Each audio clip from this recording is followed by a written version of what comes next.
Assalamualaikum warahmatullahi wabarakatuh. Selamat pagi anak-anakku kelas 8. Tetap semangat walaupun kita mungkin masih dalam pembelajaran secara daring ya. Pada hari ini, tepatnya pada pertemuan ke-6, kalian akan mempelajari tentang barisan geometri ya. Apa sih itu barisan geometri? Nah, sebelum kalian memahami pengertian dari barisan geometri ya, kalian diberikan dua barisan bilangan berikut ini ya. Barisan bilangan yang pertama dan barisan bilangan yang kedua ya. Kedua barisan bilangan ini termasuk barisan geometri. Lalu apa ciri dari barisan geometri itu? Gitu nggih.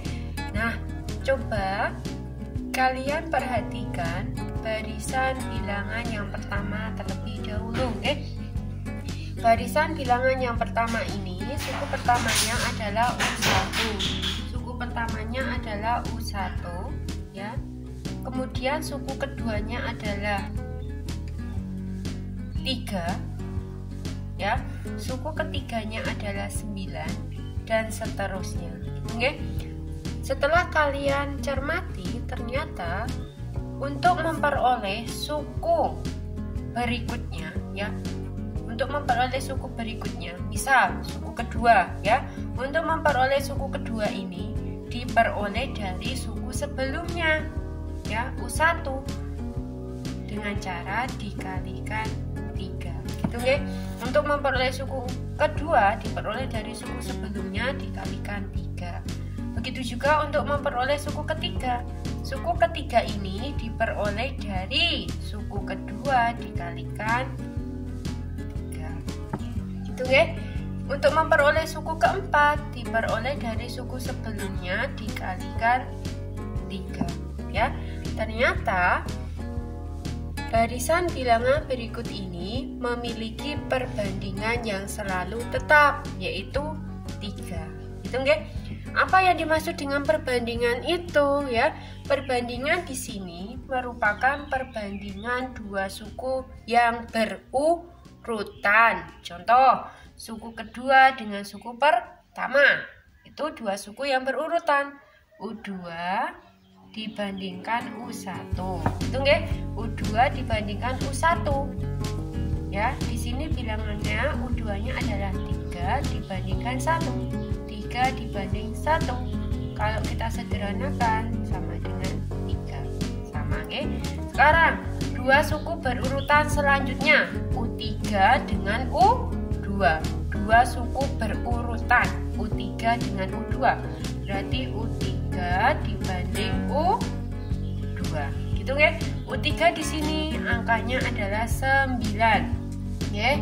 9 dibanding ya, kalau kita sederhanakan 9 dibanding 3, 9 dibagi 3 diperoleh 3. Sama nggih? 3 nggih? Sekarang dua suku berikutnya lagi ya. Dua suku berikutnya lagi U4 dengan U3 ya. Dua suku berurutan U4 dan U3. U4 dibanding U3 sama dengan 27 dibanding 9. Oke, diperoleh 3. Gitu nggih. Jadi bisa disimpulkan bahwa perbandingan antara dua suku berurutan nggih, antara dua suku berurutan, suatu suku dibandingkan suku sebelumnya itu selalu tetap sama, sehingga digolongkan sebagai barisan geometri. Sekarang kita beralih ke barisan yang kedua. Apakah barisan bilangan yang kedua ini juga memiliki perbandingan yang tetap ya? Kita perhatikan dari dua suku berurutan yang pertama, berarti U2 dengan U1 gitu nggih. U2 dibanding U1 nggih. 32 dibanding 64 gitu nggih. Suatu suku dibandingkan suku sebelumnya 32 dibandingkan 64 4. Kalau kita sederhanakan, atas dibagi 32, bawah dibagi 32, diperoleh 1, diperoleh 2, berarti setengah. Berarti perbandingannya itu adalah setengah. Sekarang dua suku berurutan berikutnya, berarti U3 dengan U2. U3 dibanding U2. U3 dibanding U2 berarti 16 dibanding 32. 16 dibanding 32. Kalau disederhanakan diperoleh setengah. Hitung ya. Selanjutnya U4 ya, U4 dibandingkan suku sebelumnya. Berarti U4 dibanding U3 ya, sama dengan 8 dibanding 16 diperoleh setengah. Hitung deh. Oke, setelah diperhatikan dengan seksama, ternyata perbandingannya selalu tetap, yaitu setengah, setengah, setengah. Karena perbandingannya selalu tetap ya, berarti ini digolongkan sebagai barisan geometri ya. Jadi barisan geometri adalah suatu barisan bilangan, cirinya ya, cirinya perbandingan ya, perbandingan dua suku berurutan ya, berurutan selalu tetap ya, selalu tetap. Hitung deh. Nah, perbandingan dua suku berurutan selalu tetap ini dinamakan dengan rasio. Yang selanjutnya adalah bagaimana cara kita untuk menentukan suku ke N, UN pada barisan geometri. Nah, langsung saja silakan kalian perhatikan contoh barisan bilangan berikut ini Pada contoh barisan bilangan berikut ini ya, merupakan barisan geometri. Karena pada barisan bilangan ini perbandingan antara dua suku berurutan perbandingan antara dua suku berurutan, yaitu U2 dibanding U1 U2 dibanding U1, 3 dibanding 1 sama dengan 3 Kemudian U3 dengan U2, perbandingan dua suku berurutan, U3 dibanding U2. Di sini U3-nya 9, U2-nya 3, 9 dibanding 3 sama dengan 3. Nah, ternyata perbandingan antara dua suku berurutannya selalu sama, yaitu 3. Nah, sehingga barisan bilangan ini memiliki rasio yang selalu tetap ya. Rasionya itu kita simbolkan dengan huruf R. R-nya itu sama dengan 3. Oke.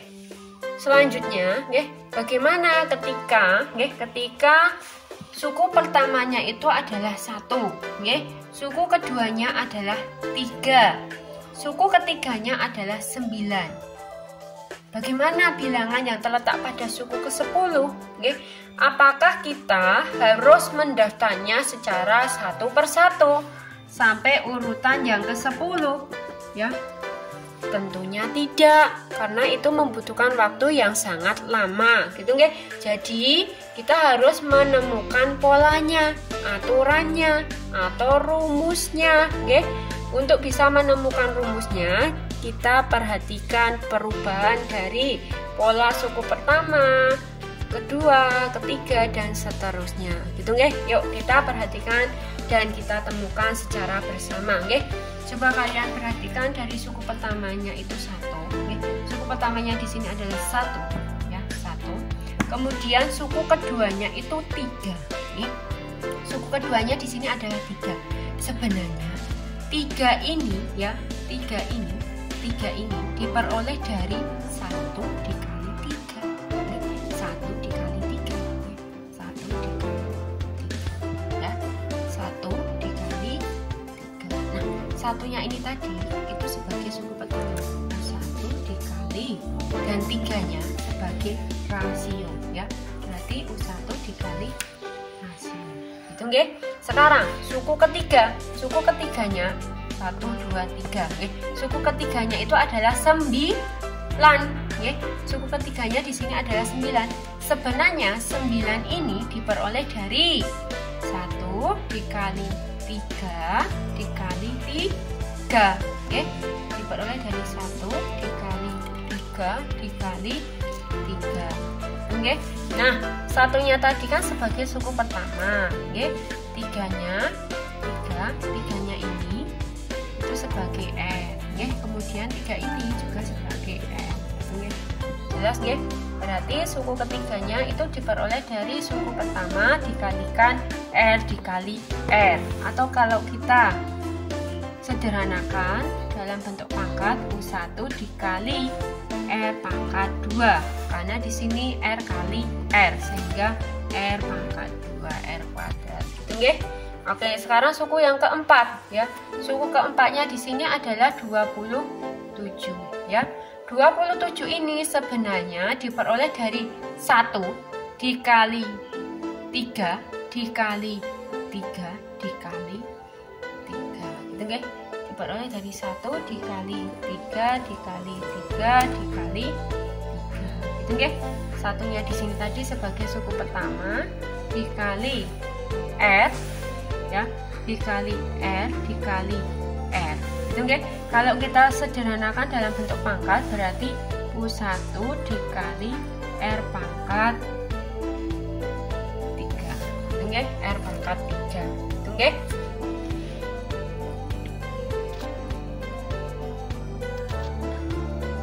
Setelah dicermati secara seksama, kalian akan menemukan suatu pola, ya enggak? Kita mulai dari suku yang kedua, ya. Suku kedua ini sebenarnya, ya, suku kedua diperoleh dari perkalian suku pertama dikalikan rasio dikalikan R, U1 dikalikan R, gitu ya. Kalau suku ketiga, ya, suku ketiga diperoleh dari suku pertama dikalikan rasio pangkat 2 ya. Kalau di sini indeksnya 3, pangkatnya itu 2 ya. Jelas?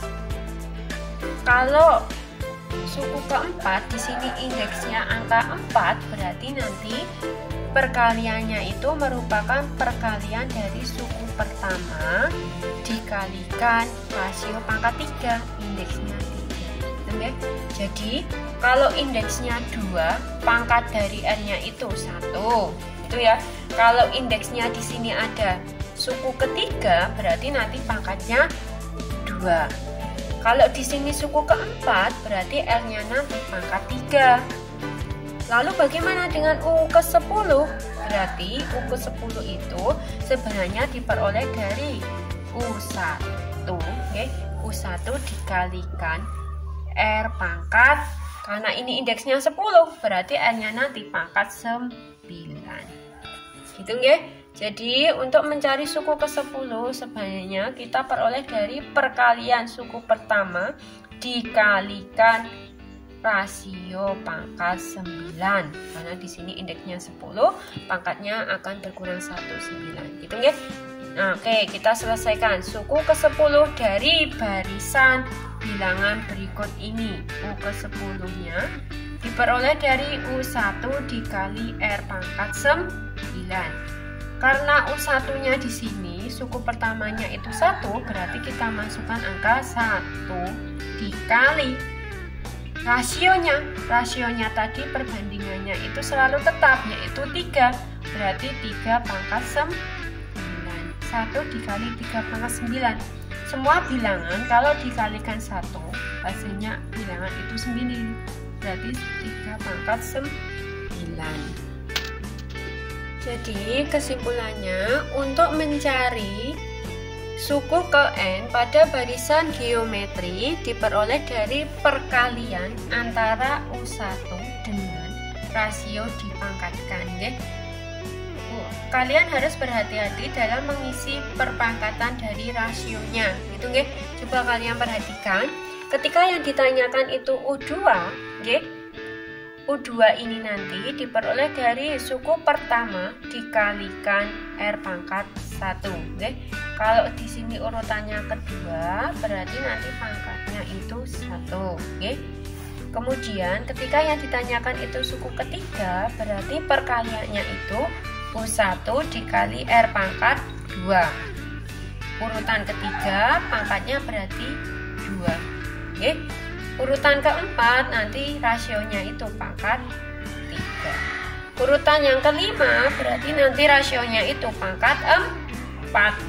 Jadi untuk mengisi pangkat dari rasionya ini sebenarnya dari urutan sukunya dikurangi 1. Oke? Contoh, untuk mencari suku ke-10 U10 pada barisan geometri diperoleh dari U1 dikali R pangkat 9.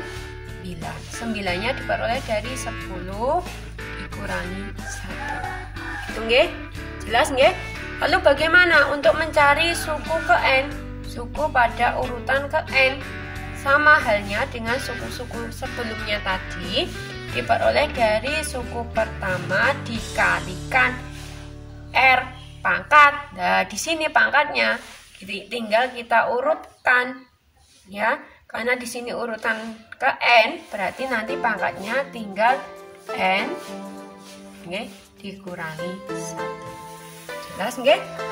Oke, jadi inilah rumus untuk mencari suku ke N barisan geometri.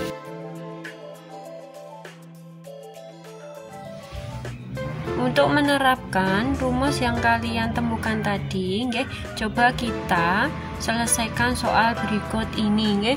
Kalian diberikan suatu barisan geometri dengan suku pertamanya itu adalah 64, suku keduanya adalah 32, suku ketiganya adalah 16.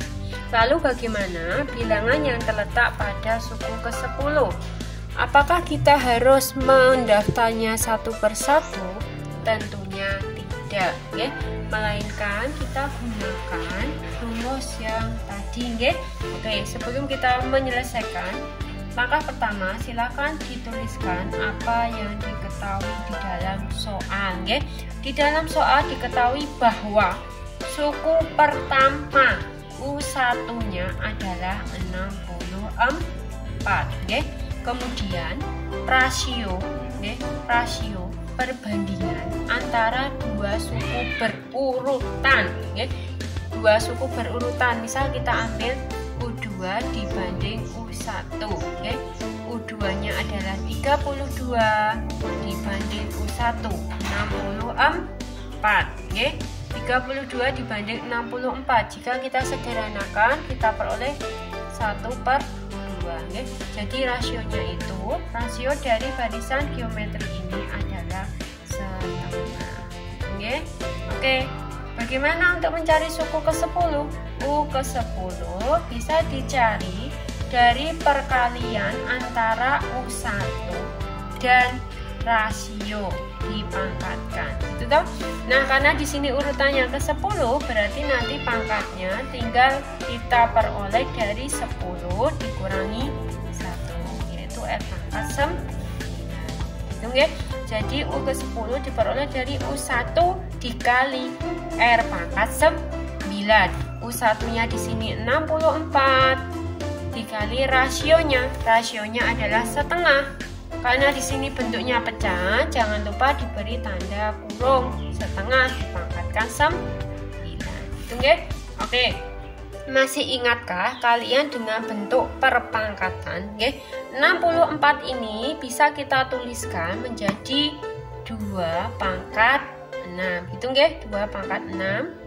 Kemudian dikali ya perpangkatan bilangan pecahan. Ya, untuk menyelesaikan pangkat dari bilangan pecahan, caranya adalah penyebut dan pembilang. Pembilang dan penyebutnya kita pangkatkan masing-masing. Berarti pembilangnya 1 dipangkat 9 dibagi penyebutnya. Penyebutnya 2 pangkat 9. Itu nggih? Oke. Untuk menyelesaikan operasi hitung ini, kita terapkan operasi hitung menghitung bilangan berpangkat. Hitung ya. Di sini ada 2 pangkat 6.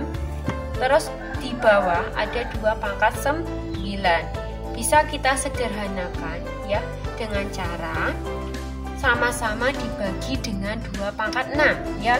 Atas 2 pangkat 6 dibagi 2 pangkat 6. Habis diperoleh 1. Hitung ya. 2 pangkat 6 dibagi 2 pangkat 6 1 ya. Sekarang 2 pangkat 9 dibagi 2 pangkat 6. Caranya ya, ingat kembali 2 pangkat 9 dibagi 2 pangkat 6, tinggal dikurangkan pangkatnya ya. 9 dikurangi 6 sama dengan ya 2 pangkat 3. Hitung ya. Ini orek-orekan saja ya. Berarti di bawah ini adalah 2 pangkat 3. Itu ya. Oke. 1 dikali 1 pangkat 9 ya. Ingat, bilangan 1 dipangkatkan bilangan apapun hasilnya tetap 1. Oke, dibagi 2 pangkat 3. Oke. Kalau kita jabarkan akan menjadi 1 dibagi 2 pangkat 3, 8. 1/8. Jadi nilai dari suku ke-10-nya itu adalah 1/8.